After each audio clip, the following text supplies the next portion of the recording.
Buena fiesta de la Asunción de la Virgen María a todos los católicos del mundo y especialmente al Papa Francisco y a todos los cardenales y obispos. Muchas gracias por haber visto el primer video que he hecho hablando de los problemas actuales de nuestra iglesia y de los errores que el Papa Francisco ha inserido en la enseñanza oficial de la Iglesia Católica. ¿Habéis rezado? Por el Papa Francisco hay que seguir rezando y mucho. En este video quiero hablar de otro problema que es muy importante, que es el próximo sínodo sobre la sinodalidad, octubre de 2023. Ese sínodo es una amenaza para nuestra iglesia. Es bueno saberlo y rezar también para que este sínodo no haga daño a la iglesia católica. He escrito una nueva carta abierta y la voy a leer ahora. Carta abierta al Papa Francisco, a los cardenales y a los obispos sobre el próximo sínodo de octubre de 2023 y 2024. Cotonú, Benín, 15 de agosto de 2023. Solemnidad de la Asunción de la Virgen María. Querido Padre, queridos ancianos en la fe católica, el Pontificio Instituto Juan Pablo II para estudios sobre el matrimonio y la familia fue fundado en 1981 por el Papa San Juan Pablo II, quien encargó al cardenal Carlo Caffarra su planificación y creación. El cardenal escribió una carta a Sor Lucía de Fátima, pidiéndole sus oraciones, y ella le respondió: la batalla final entre el Señor y el reino de Satanás será acerca de la familia y el matrimonio. Sin embargo, Nuestra Señora ya le ha aplastado la cabeza. Curiosamente, hoy el Papa Francisco y varios cardenales, obispos y sacerdotes son de los que atacan a la familia, el matrimonio y los sacramentos, e indirectamente caen en varias herejías. Eso ya ha sido probado y analizado en mis dos últimas publicaciones: la corrección filial del 29 de junio de 2023 y la carta abierta del 16 de julio de 2023. Para aquellos que todavía pueden ser escépticos, es bueno en esta fiesta de la Virgen María recordar una herejía pública del Papa Francisco contra la Inmaculada Concepción y la Santidad de María. Fue en un discurso de felicitación de Navidad, el 21 de diciembre de 2018. Dijo: la Virgen y San José están llenos de alegría. Sí, pero no pensemos que fue fácil para ellos. No se nace santo, se llega a serlo, y lo mismo vale para ellos. ¿Corregirá por fin el Papa Francisco sus errores? Si la respuesta es sí, entonces restaurará la integridad de la moral y la doctrina cristianas. Si la respuesta es no, se instalará en la herejía y en la excomunión late sentencia. Dixit, el Código de Derecho Canónico 1364. Además, abrirá la puerta a sospechas sobre su pertenencia a la masonería eclesiástica. Para esto es bueno leer el excelente artículo de Samuel Tomei. Está en internet, he puesto la dirección en esta carta. De hecho, algunos analistas vaticanos creen que forma parte de ella y que quiere dejar sus errores como semillas que instalen la tibieza moral entre los cristianos y destruyan lentamente la Iglesia Católica por dentro. Desde 1999, Francisco es miembro honorario del Rotary Club, habitualmente considerado cercano a las logias masónicas, y sus errores coinciden con los reclamos de la masonería: fraternidad universal, unida al relativismo religioso, que equipara al cristianismo con todas las religiones y no afirma que sea la religión suprema, querida por Dios para la salvación de la humanidad. Relativismo moral y sexual contra la familia y el matrimonio.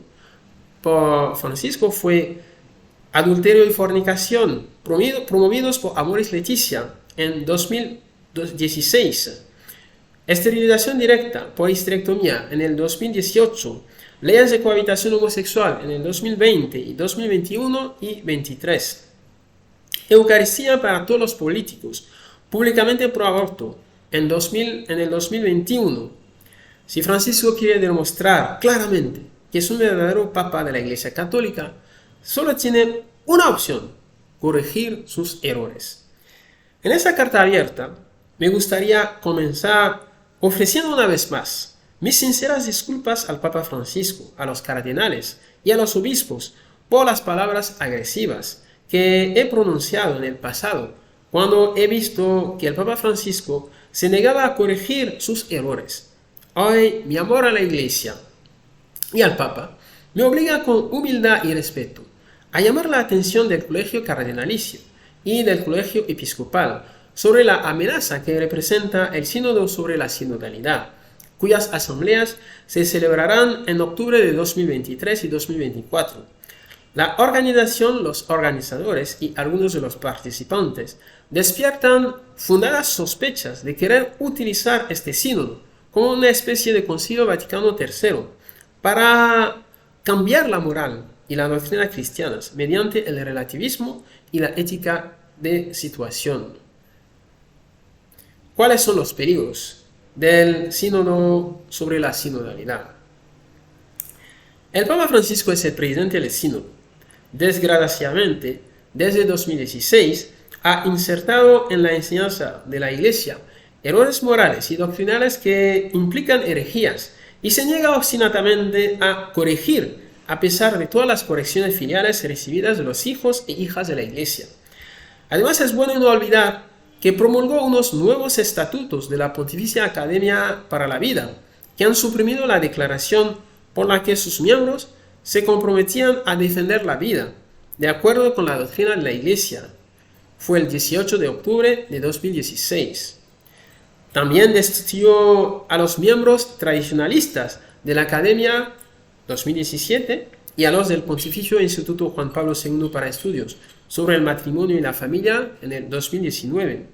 Y nombró a varias personas que rechazan la enseñanza tradicional de la Iglesia sobre la fecundación in vitro: Vincenzo Paya, Mauricio Chiodi, Catarina Leblanc; sobre la contracepción: Wilfredo Marengo, Mauricio Chiodi, Philippe Bourdain, Miguel Yáñez, Mauricio Thiel; sobre la eutanasia: Vincenzo Paya; el aborto: Nigel Viga, Roberto Del Oro, Fischel Fernando Slaschen, Abraham Steinbeck, Mariana Mazzucato; los actos homosexuales: Vincenzo Paya, Mauricio Chiodi, Philippe Bourdain, Alain Thomasé, Mauricio Thiel, etc. Mario Grech, creado cardenal por el Papa Francisco en el 2020, es el secretario general del sínodo. En el 2016 admitió a los divorciados vueltos a casar a la Sagrada Eucaristía sin necesidad de arrepentimiento por el grave pecado de adulterio, citando varias excusas. Hay situaciones complejas en las que la elección de vivir como hermanos y hermanas se hace humanamente imposible y da lugar a un daño mayor. Pueden reconocer y creer que están en paz con Dios. Por tanto, está a favor de la ética situacional de Amoris Laetitia, que sitúa la conciencia individual por encima de la ley divina. Jean-Claude Hollerich, SJ, jesuita, creado cardenal por el Papa Francisco en el 2019, es el relator general del sínodo. Ha hecho una serie de declaraciones heréticas, incluyendo que la enseñanza de la Iglesia de que la homosexualidad es un pecado es falsa. Fue el 2 de febrero de 2022, idea que ha tomado otra vez el 27 de marzo del 2023. Y que él está abierto a la ordenación de mujeres al sacerdocio, contradiciendo así escandalosamente una enseñanza del Papa San Juan Pablo II, que lleva el sello de la infalibilidad papal, Confer Ordinatio Sacerdotalis 4. Por supuesto, nada de eso impidió que el Papa Francisco lo nombrara miembro del C9, el selecto grupo de 9 cardenales que son sus consejeros especiales. Fue el 7 de marzo de 2023. Además, no olvidemos que el sínodo de 2023 y 2024 ya no es un sínodo de obispos, sino una asamblea eclesial formada por obispos, sacerdotes y laicos. No solo tendrán derecho a voto los obispos enviados por las conferencias episcopales y el Vaticano, sino también los sacerdotes y laicos nombrados por el Papa Francisco. Gracias a estos nombramientos ha aumentado el número de personas que pueden permitir que se tomen decisiones contrarias a la moral y a la doctrina de la Iglesia. Muchos participantes y asistentes al sínodo están a favor de uno o varios temas que contradicen la tradición cristiana: abolición de la ley de celibato para los candidatos al sacerdocio, matrimonio de sacerdotes, ordenación sacerdotal de mujeres, relativismo, ética de la situación, primacía de la conciencia individual sobre la ley divina, aborto, contracepción, bendición de parejas homosexuales, eliminación del texto del Catecismo de la Iglesia Católica que define los actos homosexuales como intrínsecamente desordenados.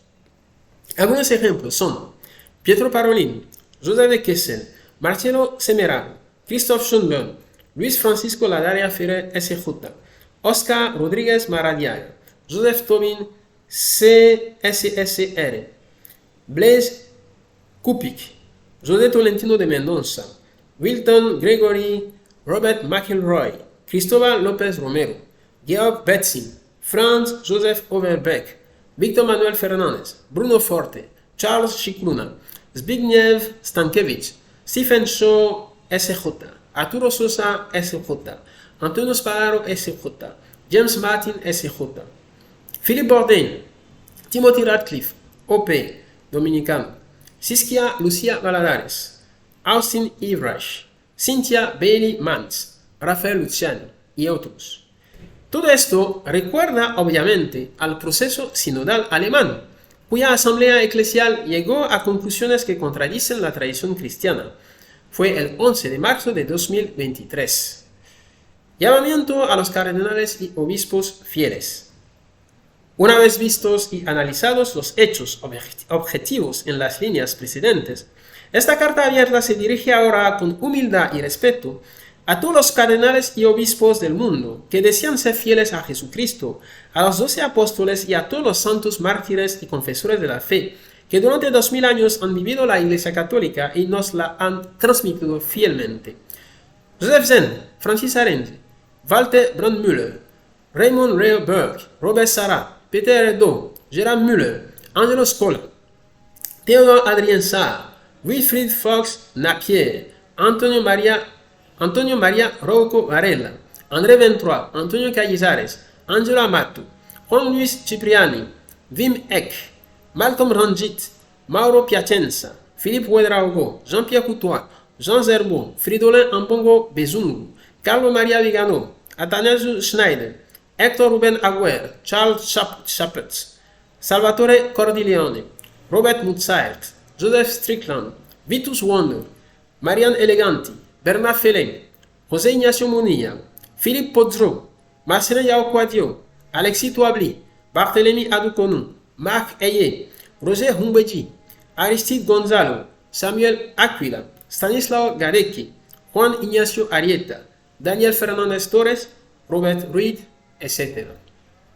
Ruego a Dios que recuerden que la caridad os impone un grave deber moral, que no es opcional y que consiste en ayudar al Papa Francisco a corregir sus errores que contradicen la fe y la moral.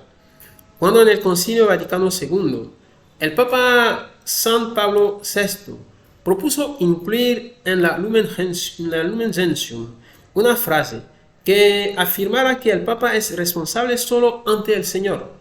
La Comisión Teológica del Concilio rechazó esta propuesta, respondiendo que el Romano Pontífice está también vinculado a la revelación misma, a la estructura fundamental de la Iglesia, a los sacramentos, a las definiciones de los concilios anteriores, etc. Todas estas cosas no se pueden enumerar. Ruego a Dios que recuerden que el Papa Francisco tiene objetivos que alcanzar, que es obstinado en sus errores y que hará todo lo posible por imponerlos, como ya hemos visto con su reforma Amoris Laetitia para los divorciados vueltos a casar.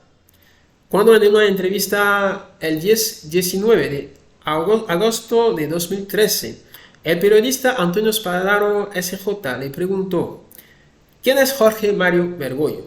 Respondió: soy un pecador. Sí, tal vez pueda decir que soy un poco astuto, sé moverme.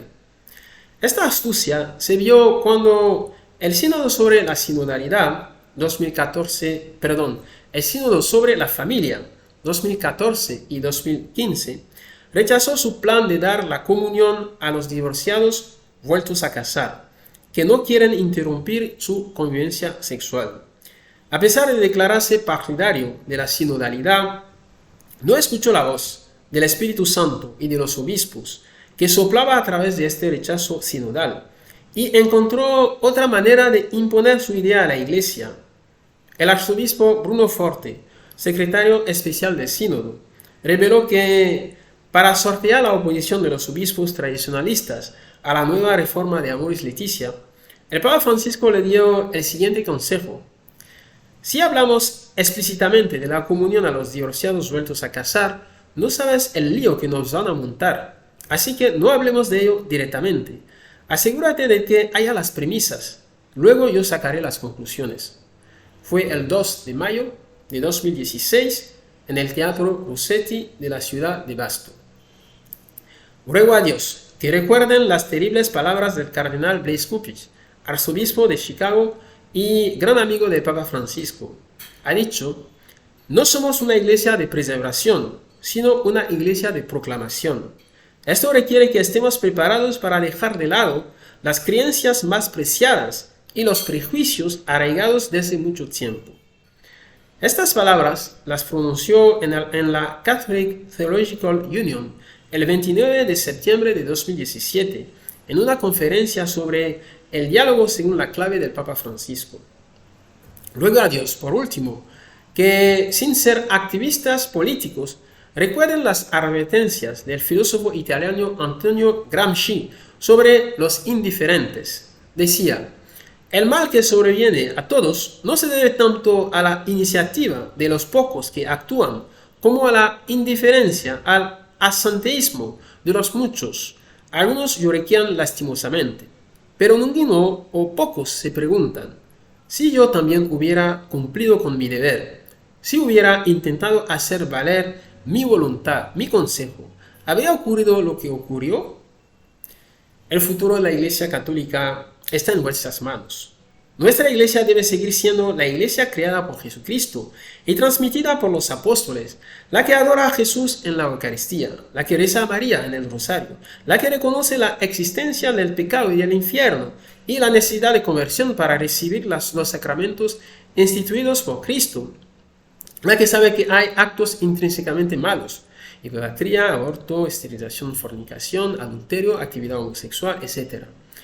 La que admite al sacerdocio solo a los hombres elegidos por Cristo, la que preserva la ley del celibato para permanecer fieles al deseo de Cristo. Mateo 19:12, Jesús dijo: hay personas que han optado por no casarse por causa del reino de los cielos. Lucas 18:29 a 30, Jesús dijo: yo os aseguro que nadie que haya dejado casa, mujer, hermanos, padres o hijos por el reino de Dios quedará sin recibir mucho más al presente y en el mundo venidero vida eterna. El pueblo cristiano os mira y cuenta con vosotros para defender la verdad de la tradición cristiana.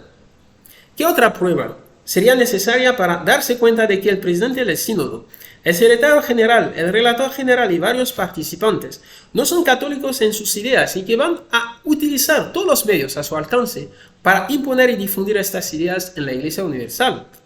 Si han contradicho públicamente la doctrina tradicional de la Iglesia, ¿con qué milagro la defenderán ahora en el sínodo, cuando tengan la mayoría para imponer sus desviaciones a la asamblea eclesial? ¿Es posible que un sínodo organizado por herejes no propague herejías? ¿Puede un árbol malo dar buenos frutos? Todavía hay tiempo para evitar una catástrofe para la Iglesia Católica con el sínodo sobre la sinodalidad. Este sínodo no debe celebrarse ahora. Antes de él, necesitamos un sínodo sobre la verdad, porque la verdad ha sido distorsionada desde 2016. ¿Qué harán ahora las conferencias episcopales de África, Asia, América, Europa y Oceanía? ¿Qué harán los cardenales y obispos fieles a la enseñanza tradicional de la Iglesia? permanecerán inactivos, mientras el Papa Francisco y sus reformadores son astutos y activos en la consecución de sus objetivos. Se unirán para ayudar al Papa Francisco mediante la corrección filial, un verdadero acto de amor y de misericordia. Evitarán el pecado de adulación. Quiera Dios que no le tengan miedo al Papa Francisco cuando piensen en su cargo o en su carrera eclesiástica. Lo más importante es vuestra unidad en la verdad. Esta carta abierta no es una llamada al cisma o a la rebelión contra el Papa Francisco. Es más bien una llamada a la responsabilidad y a la prudencia. No se trata de estar en contra del Papa Francisco, sino de estar en contra de los errores del Papa Francisco y sus reformadores, que son una verdadera amenaza para la Iglesia Católica. Rezando a Jesús y a María. No olvidemos nunca las palabras de Jesús a Santa Catalina de Siena. Toma pues tus lágrimas y tu sudor y sácalos de la fuente de mi divina caridad, tú y mis otros siervos, y lavad con ellas el rostro de mi esposa, pues te prometo que por este medio le será restituida su belleza, no con el cuchillo, ni con la guerra, ni con la crueldad recuperará su belleza, sino con la paz y las humildes y continuas oraciones, sudores y lágrimas, vertidas con el ardiente deseo de mis siervos. Recordemos también las palabras de Santa Catalina de Siena al cardenal de Ostia. ¡Ay, no más callar! Grite con 100.000 lenguas. Veo que por callar el mundo está corrompido, la esposa de Cristo se ha vuelto pálida, despojada de su color, porque se le ha chupado la sangre de su cuerpo, es decir, la sangre de Cristo. Oración y acción, pues. Oremos a Jesús en la Eucaristía y a María en el Rosario, para que den a todos los obispos fieles la fuerza de ayudar a Papa Francisco y a nuestros hermanos y hermanas que han tomado el camino de los errores morales y doctrinales, a volver al camino de la verdad, para la construcción de una verdadera iglesia sinodal. Y que los cardenales y los obispos fieles a la iglesia de Jesucristo se levanten por fin, sin miedo y unánimemente, para ayudar al Papa Francisco a reconocer sus errores y corregirlos por su propio bien, el de los cristianos y el de la humanidad. Firmado su hijo, Father Jesus Mary Misigüeto, Father JMM@gmail.com. Presente en Facebook, YouTube, Twitter con Father Jesus Mary. Dios os bendiga.